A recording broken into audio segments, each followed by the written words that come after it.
गंजाम जिला बुगुड़ा ब्लॉक अंतर्गत बालीपदर डिग्री महाविद्यालय रे निशा निवारण कार्यक्रम अनुष्ठित होईछि। एही सचेतनता कार्यक्रम रे कॉलेज रो अध्यक्ष डॉक्टर विवेकानंद पौरोहित्य रे आरंभ होइथिबा बेले कॉलेज रो समस्त अध्यापक और अध्यापिका और कर्मचारी एवं समस्त छात्र छात्री अंशग्रहण करथिले। तमाकू भली निशा द्रव्यर अपकारिता संबंध रे सूचना प्रदान करी एहा किपरि कर्कट रोगर कारण साजिथाए ता उपरे विवृत्ति प्रदान करथिले। उक्त कार्यक्रम को एनएसएस दायित्व थिबा संयोजिका श्रीमती मिनती आचारी सुचारू रूपे परिचालना करथिबा बेले युवपीढ़ी माने किपरि निशा सेवन दूरे रहिबे वार्ता प्रदान करथिले।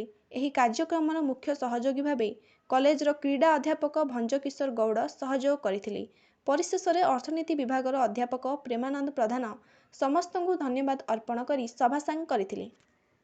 तो आम भविष्य नागरिक तो भविष्य नागरिक हिसाब से आम दुनिया किसी भल कम करवा जेहेतु किसी भल कम कले भल मनीष हो पार तुबाको पुड़िया निशा द्रव्य धूम्रपान किसी सेवन करवा ना जहाँफल विभिन्न प्रकार रोग हुए एवं से ही रोग अनेक लोक मृत्यु मुखरे पड़ते और अधिकांश लोक मृत्यु मुखरे मृत्युवरण करती।